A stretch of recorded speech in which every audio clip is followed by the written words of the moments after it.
What's up, Cage Nation? It's Kevin Jackowitz here, and I was kind of toying with the idea of checking out the NXT shows and do reviews, and I decided to just worry about the takeovers. And even that was kind of a question mark, so I figured I'd try one and just see how it goes and what I thought about it. And I gotta tell you, I'm really glad that I did, because if you're not familiar with NXT, if you just watch the main shows in WWE, if you're a fan, then you're kind of missing out, because I was watching quite regularly for a while, and I guess maybe about 2 months ago I stopped watching regularly on NXT. But man, they are just amazing at times. For a developmental, which is basically what NXT is, these guys are so damn good. They really show off the athleticism. So I decided to do a review for NXT TakeOver Philly. And man, like I said, I'm really glad that I did, because this show, it was really amazing. I have found that more often than not, for the pay-per-views, the big pay-per-views that WWE does, where NXT TakeOver is its predecessor, usually Saturday NXT and then Sunday is the big pay-per-view. NXT has kicked WWE's ass as far as pay-per-view goes every time. Now with this one, it's kind of a little bit different, because I watched the Royal Rumble first, and that honestly was really good. I think I gave it like a 7 out of 10 or something, which is unheard of for me nowadays. I just don't really like the product as much, but the Royal Rumble was really, really good this time. Didn't have too much to complain about. So going back now, I wanted to catch up and watch the NXT TakeOver from the Saturday prior. And oh my god, there's a lot to get into. So starts with a really cool opening from Paul Heyman, since this is kind of his town where he created ECW, and it's kind of the home of Extreme Wrestling. And so they open up with this, really cool montage, and Paul Heyman, of course, doing what he does better than anybody in the company. And so that was pretty cool, and then go right into the Authors of Pain versus Kyle O'Reilly and Bobby Fish. Now, I had never seen Riley and Fish before. O'Reilly, I should say. It's Kyle O'Reilly. Never seen these guys before, and they're part of the Undisputed Era with Adam Cole. Now, I am familiar with Adam Cole. So I wasn't really sure what these guys were like, what their attitude was like, how they wrestle, anything. Completely blind. And I gotta say, they're really good. I like the Authors of Pain a little bit more than I like a lot of big guys, because they can actually move and do some really cool stuff. But I'm not, as a rule, a fan of just the big guys. I'm not. I like the action, the guys that can really either high flyers or technical wrestlers. And I do have a huge appreciation for guys that get in there and do a lot of technical wrestling. And I like being wowed by the high flying. But the Authors of Pain, I have to say, I like a little bit more than your typical big guy, because they can move around a bit, and they can do some pretty good back and forth with whoever they're wrestling with. There were some really good spots in this match. One spot in particular that I really liked was when I want to think it was Fish did a huge tackle on Razor, threw the ropes out of the ring. It was a pretty good spill, hell of an impact. Really like that. At the end, O'Reilly and Fish come away with the win. And a really good match. And since I don't really know O'Reilly and Fish, like I said, I'm not entirely familiar with the Undisputed Era. All I can take away from it was that it was a good match. I don't know anything about the build for these, so I can only go by what I've seen on this particular show, which was, like I said, it was a really good opening match. It got everybody pumped. So you go from that you have a promo with Velveteen Dream, who I have seen a lot of, especially his rivalry with Aleister Black last year. Oh my God, that was so good. So I give Velveteen Dream a lot of credit, both in the ring and on the mic. He's definitely working on promos and he's pretty good at it, so I was happy to see that. So that leads into Velveteen Dream versus Cassius Ohno, and Cassius Ohno is another really big guy. But this is a really big guy that can move, man. He can do all kind of crazy stuff for a guy his size that you would just think that somebody his size should not be able to do, but he does really well. So, for the majority of the match, honestly, it was Velveteen Dream over Ohno, which I was surprised. Ohno's just really, really amazing in the ring at times. But then again, so is Velveteen Dream. He can be really, really good. This was a hard-hitting affair for sure. At the end, Velveteen Dream comes away with a win, which I was kind of surprised with, just knowing what Ohno is like in the ring. But again, I haven't followed lately. I haven't really seen the storylines. I haven't seen the build up the characters. So, I mean, Velveteen Dream could, well, I would say is obviously in a pretty good push for NXT. So, but, you know, I can't be mad at that because the dude is good. I mean, he really is. I mean, so the only thing I have to say is, you know, both of those guys are really good wrestlers. In this match particularly, though, there were a couple of big missed spots. They were doing a couple things that just kind of fell apart, and you could tell.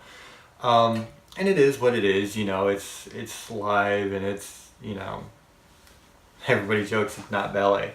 So, you know, people get hurt, mistakes get made, things like that. And it wasn't big stuff, but it was enough to, you know, that was noticeable. So, moving on from that, you come to Ember Moon and Shayna Baszler. This is for the women's championship, and I've seen a lot of Ember Moon. I really like Ember Moon. I think she's great. Highly athletic, and apparently Shayna is a legit MMA, I think it was UFC, fighter. So she's, you know, the real deal coming to WWE. I'm sure much like Ronda Rousey, except for without all the notoriety. So, I didn't know what to expect from her either. Pretty good match all the way around, and man, did these women take some shots.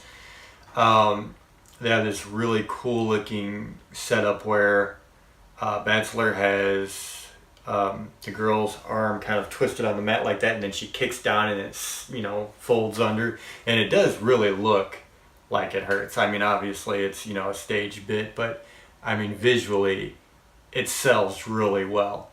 And so they do that move, and of course Ember Moon is playing off the fact that her arm is hurt, and Shayna puts her in a lot of arm bars and armbar. And the end of the match, you know, Ember Moon, she's caught in an armbar, and it really looks like she can't get out of it. And so what they do to finish it is Ember in the armbar rolls up Shayna and kind of puts all her weight on Shayna's legs and then pins her like that, and then gets out of the ring really quick. And then of course Shayna attacks Ember Moon after the match outside the ring. So pretty good match all the way around. Very, very good.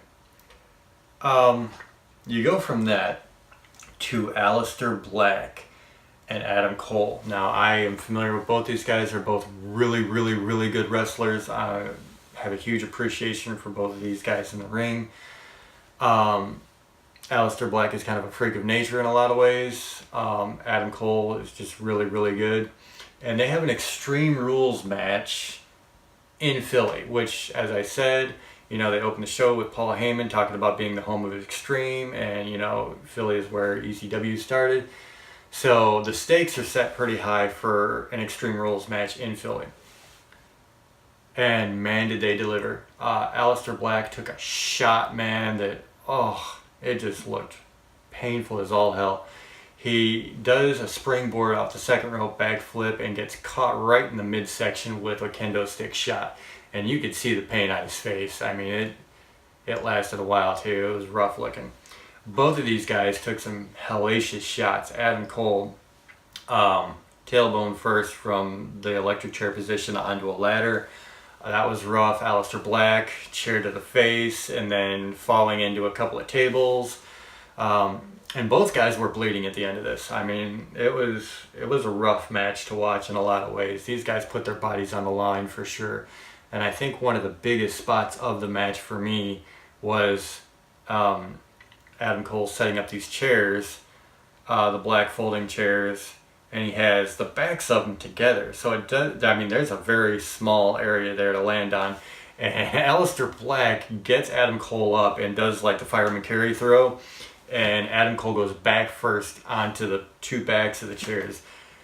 Oh man, that looked painful. I mean, these guys, you have to respect what they're willing to put their bodies through. And, you know, it's just like, guys, we want you to stick around the business for a while. You're about to put each other out. But man, it was an amazing match. It really was. Like, they put each other through hell. At the end of the day, Aleister Black came out with a win. He's been really pushed. He's undefeated in NXT in singles competition. He was beat in a fatal 4-way or something. But, you know, as far as singles competition, he still hasn't taken a pinfall or been submitted. So, you know, building Black in a big way, which, I mean, deservedly so. The guy is amazing, and he's not afraid to put his body at risk. So, excellent match, hard hitting, and man, like I said, for a Philly crowd expecting to see an Extreme Rules match, they actually got what they wanted this time. There were a few spots in there where I was just like, oh my god. And I haven't seen a match that's really made me like out loud go, oh, you know, just like that. This match delivered when it comes to like the Extreme. And then the last match of the night is Johnny Gargano versus Andrade Cien Almas. I've seen a lot of both of these guys, Gargano especially when he was in FYI or DYI or DIY. DIY, that's what it was. Do it yourself. Okay. Sorry. So yeah, I've seen Gargano for a while, and Almas is incredibly talented in the ring, no doubt about that. Great promo package to start this off, building up, you know, Gargano's, you know, losing streak, and then, okay, he's finally making this huge comeback in his NXT career. And great Gargano build up in the package. That's the first thing. A lot of credit to the editing team there. Really, really good package there. And then when the match begins, these guys have some really great exchanges. Like I said, I have an appreciation for the technical wrestling side, and these guys, 3 or 4 times, they have really big sections where they're just going back and forth and, you know, trying to get the feel out process and just throwing a lot of moves and holds, just like bang, bang, bang, bang, and really, really cool to see that. And then they go straight from that into some high-flying exchanges. So, I mean, they really keep the pace at the beginning of this match quite high. And honestly, by the end of this match, you could see the exhaustion in both of them. I mean, it was very apparent that they were just completely spent. I'm sure they went back and passed out. But the crowd was just going nuts. They really were. Especially, you know, it was really cool to see the technical wrestling setup build. And the crowd had, you know, a lot of applause for, you know, about 3 of those.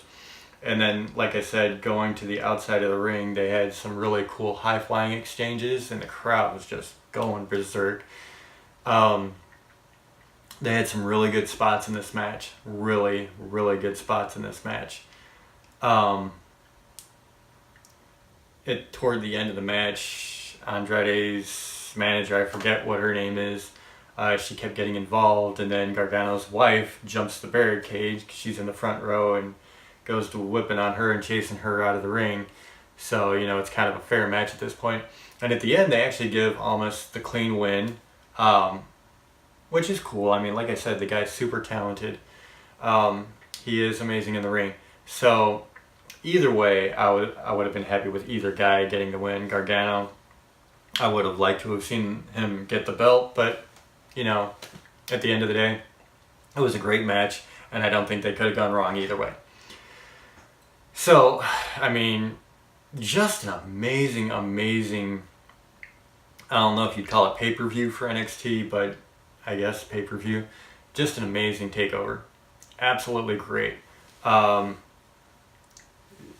lot of solid matches in here, and that was the big thing. Like, there was no weak links, really. If there was a weak link for me, it would probably be the first two matches involving the Authors of Pain and the Velveteen Dream and Cassius Ohno. They were still good matches, though. I mean, they were still very enjoyable to watch, so I can't really even say they were weak links. They just weren't as holy shit as the last three matches. And especially the last two, man. Aleister Black and Adam Cole. Oh my god, that match had me cringing. It had really good back and forth, a lot of suspense to it. Everything that an Extreme Rules match should be. And, you know, everybody in the, you know, last three matches is just so damn talented. And so that's why I say if there were weak links, it would have to be the first two, but they were not bad at all. So very, very good pay-per-view overall. Unfortunately, I haven't been keeping up, so I wasn't entirely invested on like if they were closing out storylines or not. One thing I will say about this is that they had like one real promo from somebody like talking backstage. And since this is a developmental area, I feel like they should give these guys more time for promo. I don't know if that's something they concentrate on their weekly shows, and on the pay-per-views it's just the fighting. But usually in the pay-per-views for like Raw and SmackDown or the combinations, you know, there's a lot more promo work. So I would have liked to have seen that and get a better idea of, you know, a couple of the personalities that I'm not familiar with yet. But other than that, no complaints whatsoever. If I had to give it a rating, I mean, it's high. It's probably an 8 out of 10, maybe. I mean, as far as, you know, just the wrestling work, really, really good. Pretty amazing. Lack of promo work, I think, is the reason it's an 8, not higher. But absolutely phenomenal. So that is my review for NXT TakeOver Philadelphia. That's January 27th, 2018. So if you guys seen it, let me know what you think in the comments. If you haven't seen it, why haven't you seen it? Go take a look at it. It is amazing. So, and if you like this review, don't forget to hit the like button, subscribe, and share. My name is Kevin Jackwitz, Cage Nation out.